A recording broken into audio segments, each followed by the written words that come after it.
Alors que le Liban est visé par des frappes israéliennes depuis près d'un mois, des pourparlers entre les deux pays devraient avoir lieu à Washington la semaine prochaine. C'est ce qu'a déclaré jeudi un représentant américain. Si les autorités libanaises n'ont pas encore réagi à cette annonce, le pays continue d'être ciblé par des frappes. Dans la nuit de jeudi à vendredi, au moins une personne a été tuée lors de frappes israéliennes menées sur le village de Choukine, dans le sud du Liban. L'armée israélienne a averti les habitants de la banlieue sud de Beyrouth de frappes imminentes et les a exhortés à évacuer. Une nouvelle attaque qui intervient au lendemain des frappes sur Beyrouth, la capitale libanaise, qui ont tué plus de 300 personnes, dont 30 enfants, et fait au moins 1150 blessés, selon le ministère libanais de la Santé. Pendant ce temps, le Koweït accuse l'Iran d'avoir lancé jeudi des attaques de drones sur son territoire, malgré le cessez-le-feu. Des accusations réfutées par l'Iran, qui nie avoir visé récemment des États du Golfe Persique. La télévision d'État iranienne a récemment rapporté les propos du nouveau guide suprême Mojtaba Khamenei, qui n'est toujours pas apparu publiquement. Ce dernier aurait déclaré selon la chaîne que l'Iran ne voulait pas la guerre avec les États-Unis et Israël, mais serait prêt à protéger ses droits en tant que nation. Selon Donald Trump, l'Iran ferait un très mauvais travail en ce qui concerne le passage du pétrole par le détroit d'Ormuz et enfreindrait les termes de leur fragile accord de cessez-le-feu qui doit durer 2 semaines.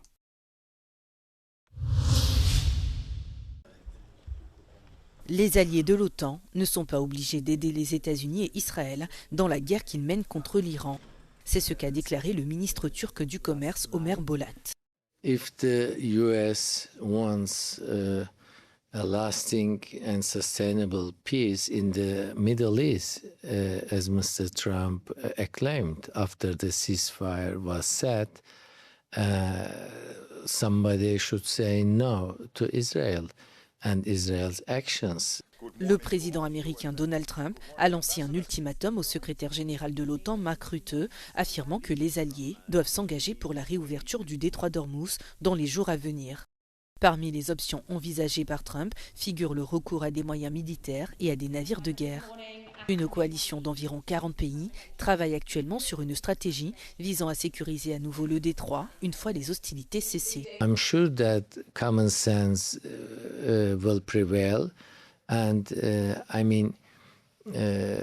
NATO's presence as a deterring force also to keep peace and security, mainly on the European continent, but in the world. Pour Ömer Bolat, les pays de l'OTAN sont en droit de rappeler à Donald Trump l'objectif initial de l'organisation, qui consiste à assurer la défense et la sécurité des États membres.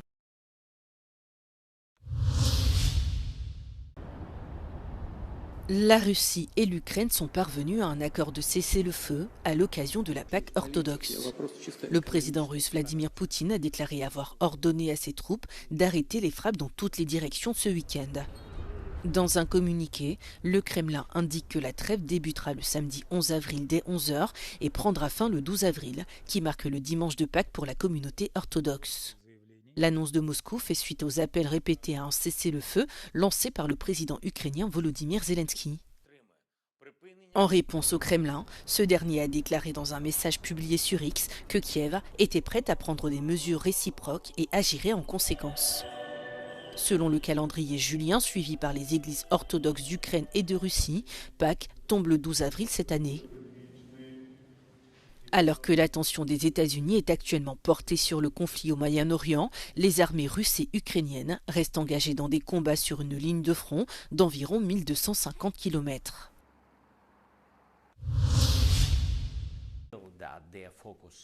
D'un front à l'autre, devenue experte en défense anti-drone dans la guerre qui l'oppose à la Russie, l'Ukraine reconnaît avoir activement participé à la neutralisation de drones iraniens de type Shahed dans plusieurs pays du Moyen-Orient. Le président Volodymyr Zelensky a publiquement reconnu ces opérations mercredi, dans des propos tenus devant des journalistes et soumis à embargo jusqu'à vendredi, sans toutefois préciser dans quel pays les forces ukrainiennes sont intervenues. Il avait précédemment indiqué que 228 experts ukrainiens avaient été déployés dans la région. En échange de cette assistance, l'Ukraine devrait recevoir des intercepteurs pour protéger ses infrastructures énergétiques ou bénéficier d'arrangements financiers. Cette révélation intervient alors que grandissent les craintes de voir le conflit au Moyen-Orient détourner une partie du soutien militaire occidental à Kiev, en particulier les livraisons de systèmes de défense aérienne. Volodymyr Zelensky a toutefois assuré que les partenaires de l'Ukraine continuaient de livrer des missiles pour les systèmes Patriot, précisant qu'un nouveau lot était arrivé ces derniers jours.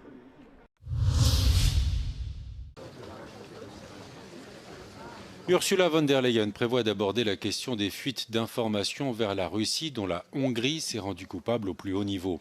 L'information est révélée par la porte-parole de la présidente de la Commission européenne. 5 médias européens ont décrit comment le ministre hongrois des Affaires étrangères, Péter Szijjártó, s'est retiré d'un sommet de l'UE pour appeler son homologue russe, Sergueï Lavrov. The alleged revelations highlight the alarming possibility of a member state's government coordinating with Russia, thus actively working against the security and the interests of the EU and all its citizens. This is therefore extremely concerning, and it is for the member states' government in question to explain itself as a matter of urgency. Lors de ses coups de fil à Moscou, le ministre hongrois des Affaires étrangères, Péter Szijjártó, aurait notamment livré des informations concernant un débat sur l'ouverture ou non de négociations d'adhésion avec l'Ukraine. L'implication personnelle d'Ursula von der Leyen dans le dossier révèle le malaise que suscitent les liens entre Budapest et Moscou. Les Hongrois se rendent aux urnes dimanche pour des élections législatives. Le parti du Premier ministre Viktor Orban est donné en retard dans les sondages. Son ministre des Affaires étrangères ne dément pas ses coups de fil à Moscou, mais parle de révélations orchestrées pour peser sur le choix des électeurs.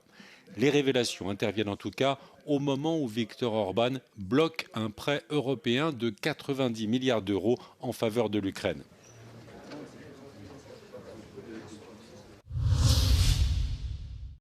Malgré le renforcement des frontières de l'Union européenne et les accords migratoires conclus avec des pays africains, les candidats à l'immigration illégale sont toujours plus nombreux aux frontières de l'Europe.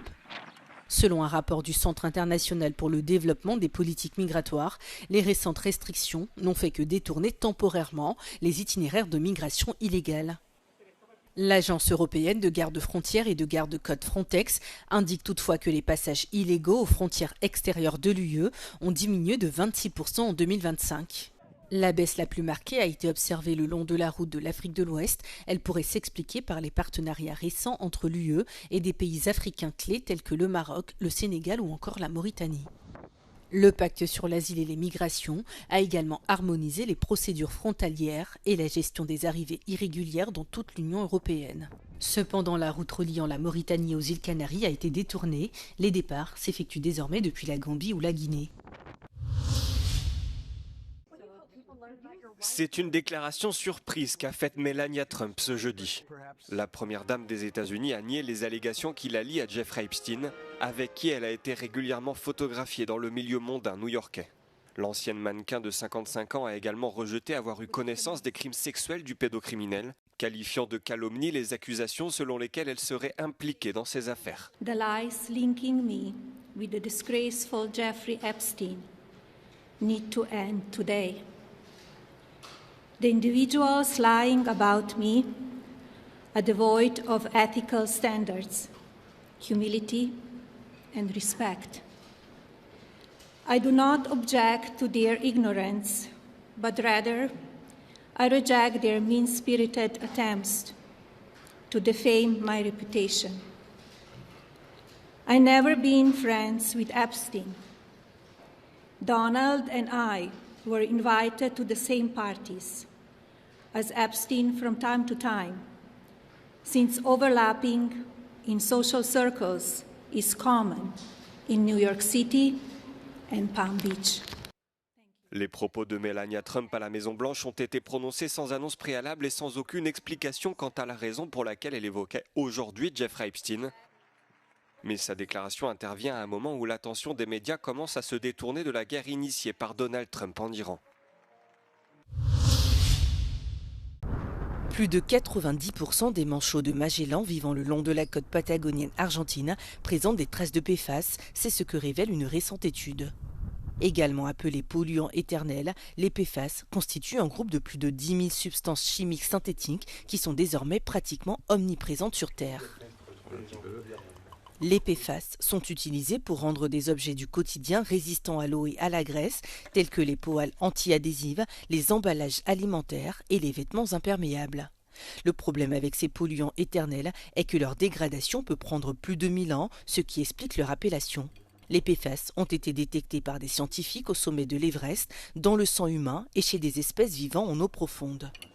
Les études ont prouvé qu'une exposition chronique à ces polluants éternels peut causer certains cancers, conduire à une baisse de la fertilité et à des lésions du système immunitaire.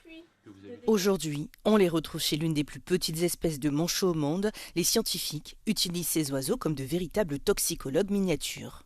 Plutôt que de prélever du sang ou d'arracher des plumes, les scientifiques ont équipé les manchots de petites bandes en silicone fixées à leurs pattes qui absorbent naturellement les produits chimiques présents dans l'eau, l'air et les surfaces avec lesquelles les animaux entrent en contact. Au cours des analyses, des PFAS ont été détectés chez plus de 9 pingouins sur 10 et surtout, les chercheurs ont mis en évidence non seulement des polluants présents depuis longtemps, mais aussi des produits chimiques de substitution plus récents, pourtant considérés comme plus sûrs. L'équipe prévoit désormais d'étendre le programme à d'autres espèces, notamment aux cormorans plongeurs, en utilisant la faune sauvage elle-même comme indicateur de la santé des écosystèmes.